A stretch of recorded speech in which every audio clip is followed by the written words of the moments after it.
thought that was a good Uber.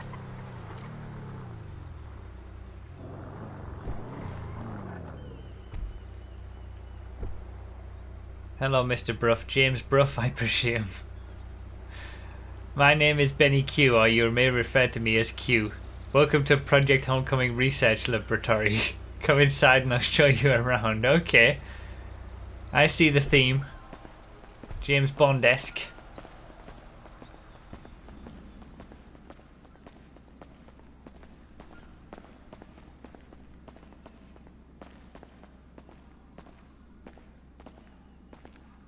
This ain't no ordinary club. We've removed the camber and raised the suspension, perfect for those curb boosts.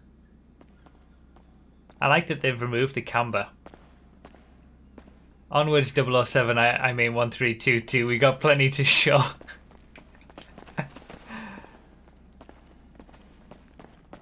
This is pretty cool that this is all opened up.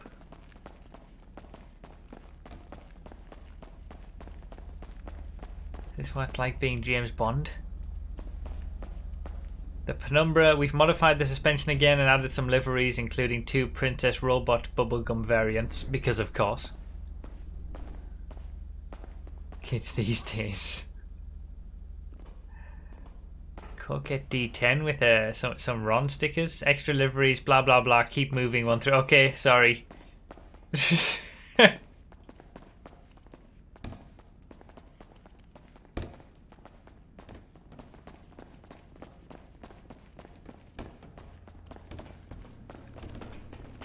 Oh, there we go.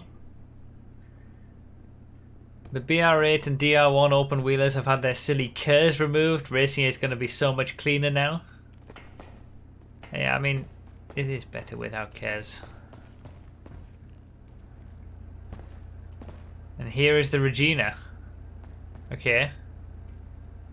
Not sure why this is here, never mind.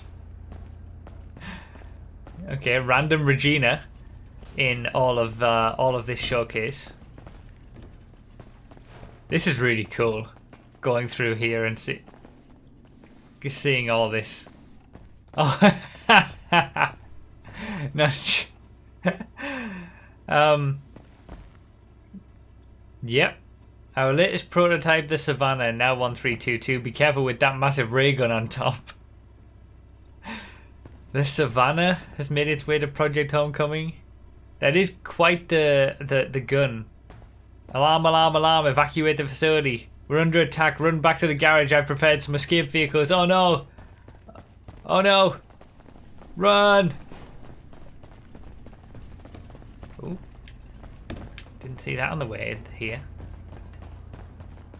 This is really cool how the vehicles have just been placed throughout the facility.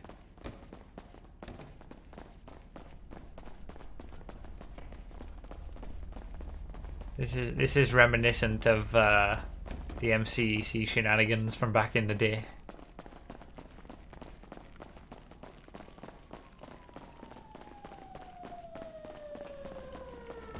Escape vehicles. All right. Can I get in?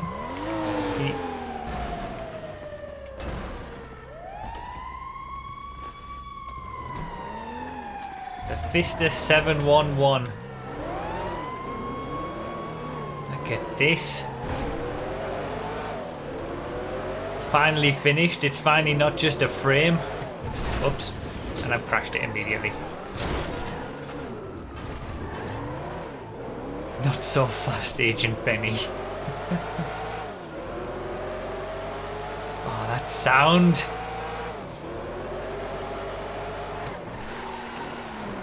Yeah, the car takes a little bit of getting used to. It doesn't have the most grip in the world.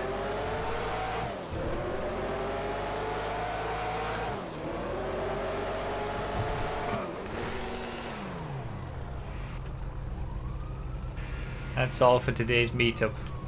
That was a very cool meetup. As far as meetups go,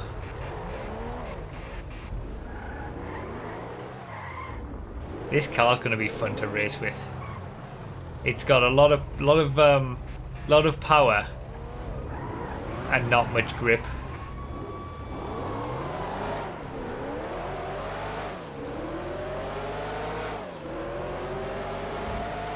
That was a cool meetup. That a cool showcase of the new vehicles that they've got with the theme and everything. Good, nicely done. Oh yeah.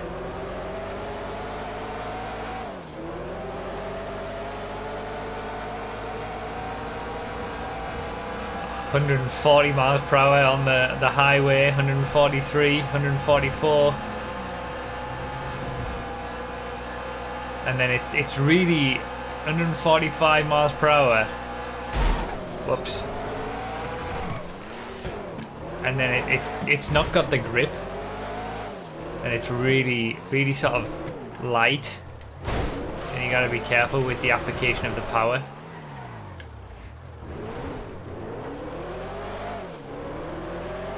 It's a proper old school Le Mans car. That's cool. We gotta race with these. Spawned me right at the back. Alright.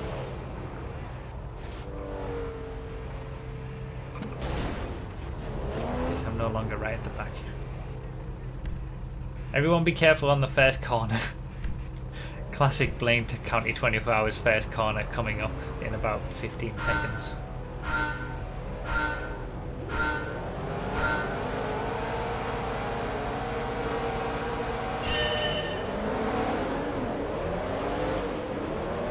That acceleration. Oh, what a scumbag! Oh, it's happened already.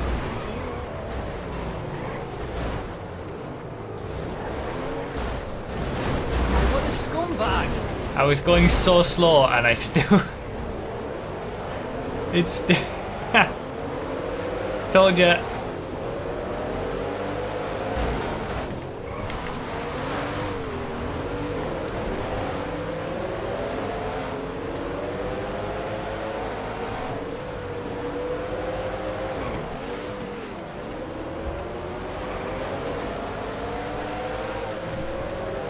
This car is a blast.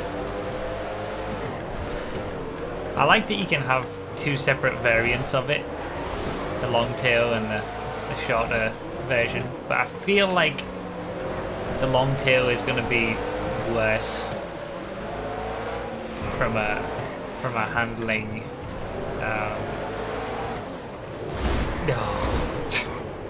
from a handling perspective.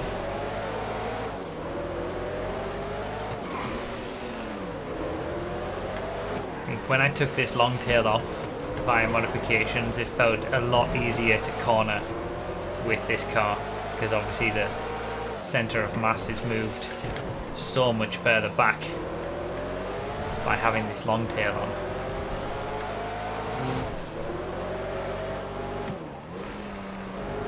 There's a thing in GTA, of course. Modifications will change the center of mass of the car, moving it forward, back, left, right. It changes the way that the car feels to drive. Most people won't notice it, I suppose. The felts is the best thing to try to notice something like that, but you've got to be a relatively good driver to be able to notice it in the first place. But you put the big massive park bench spoiler on the felter in comparison to the small spoiler. That's probably one of the biggest differences. The easiest way to tell the difference.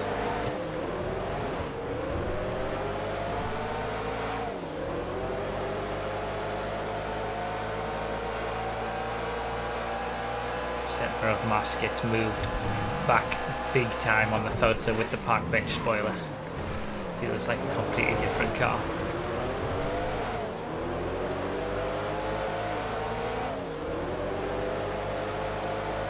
Classic Le Mans car on Blaine County 24 Hours Long, which is the sort of the old style Le Mans Blaine County circuit. All the high speed, not many corners. Trying to control this car around those high-speed corners around this first part of the track as well is a challenge. Even just on these bits. Corners that aren't normally corners in any normal car on this track.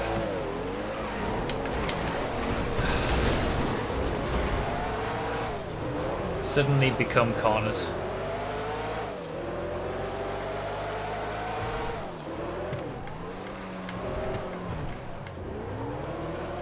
Especially in this long tail version.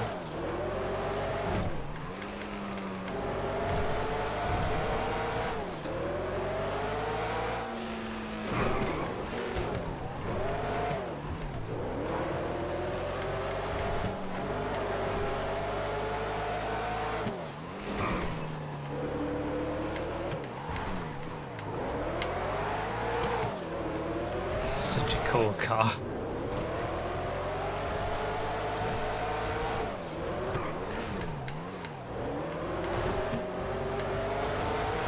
This is the car where it's going to take a fair amount of effort to figure it out. To work out what's required to go quick with it.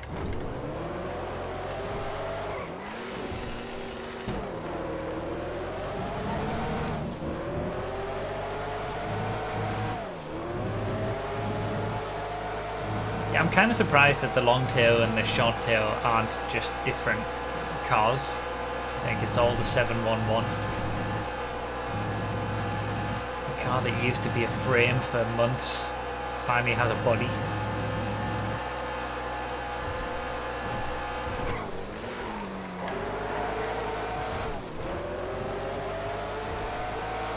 But it did feel much better in the corners without the long tail.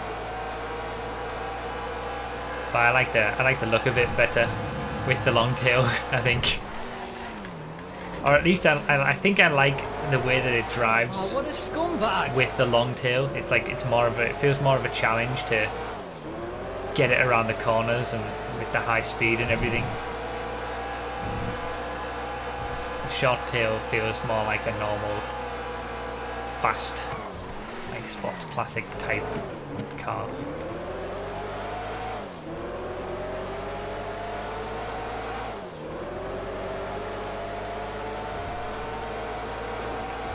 Again, these corners, like I don't think I've driven a car apart from maybe like the handbrake boost Feltzer that gets like to 200 miles per hour, where I've needed to slow down for those little left-hand kinks around the first part of the track.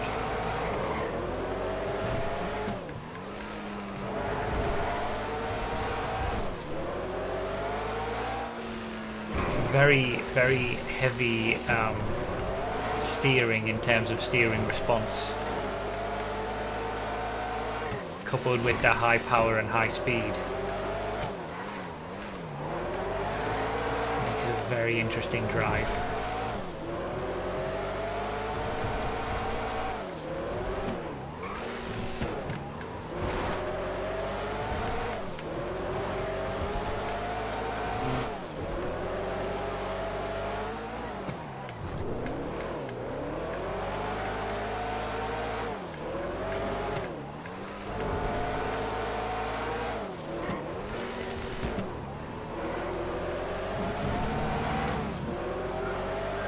Such a cool car. It's so much fun. If Rockstar added this car, it would be in supers, have a max speed of 120 mph and a downforce multiplier of 5. Yeah, probably. This body added to GTA Online with Rockstar, it would just be a grip monster, I'm sure. Which is exactly the opposite of what is fun about this car.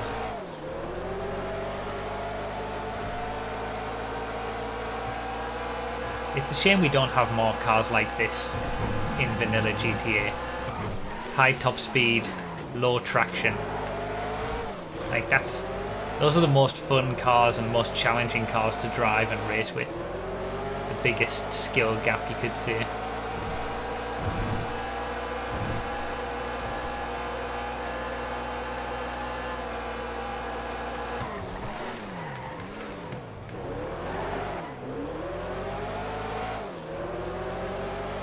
Too many cars with high traction in GTA Vanilla. But I get it. They can't make a load of cars that handle like this. Normal people wouldn't be able to drive them. The Sports Classics class used to be great for that though. High top speeds, low grip. When you think about, you know, Cokehead Classics, Monroes, things like that. And then they turned it into Supers Classics with Turismo Classics, Cheetah Classics that are just like sports cars really. Massive crashes you can get in this car.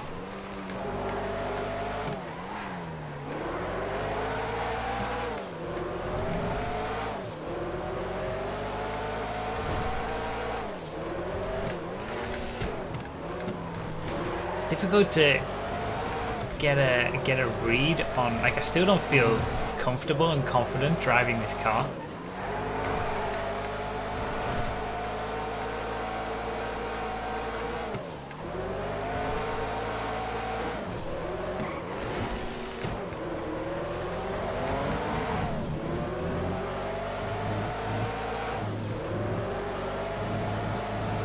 Such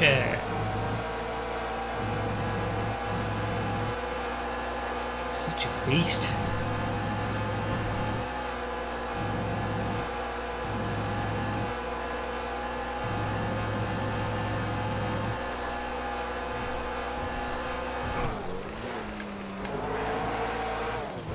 That corner is so good in this car with the super high top speed, braking down and just balancing it around the edge. Yeah, it will be fun getting this in a random race. You'll need to, yeah, I agree. So many adjustments you'll need to make to your driving from going from something relatively normal to something like this.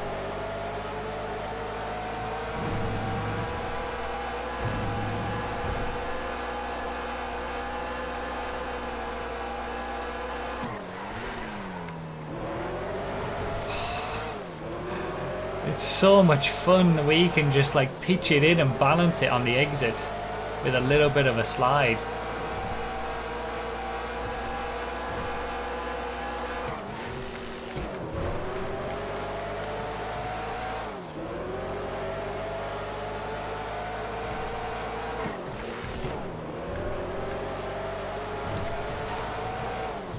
I was just about to say top 5's always possible. I was closing in.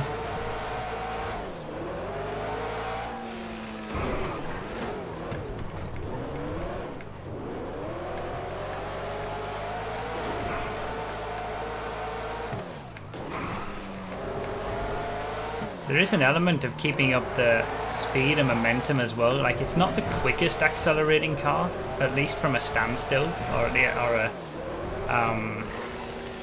a low gear, low speed. What a scumbag! It's more that it keeps accelerating, it doesn't stop.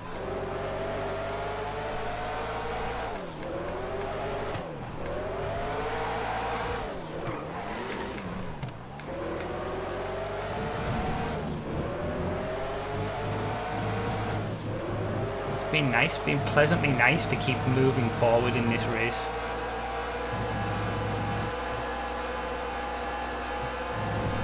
Third and fourth are right ahead, but this is the last lap, I think.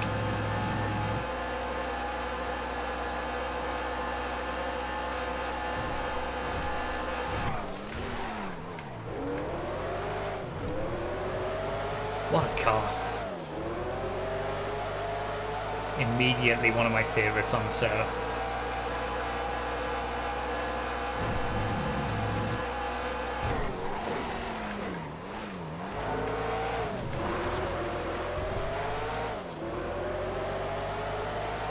Top 5's always possible.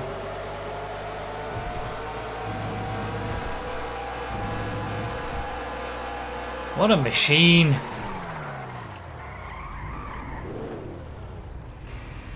I like it better with the long tail. I don't think it's as quick with the long tail as it would be with the shorter variation. I mean, you look at the size difference. Like, it's so much bigger, so much extra like the back end moves around so much more in this setup than it does in this shorter setup. But I think this is more fun. The more fun driving experience, if not as quick. That was great. What a car.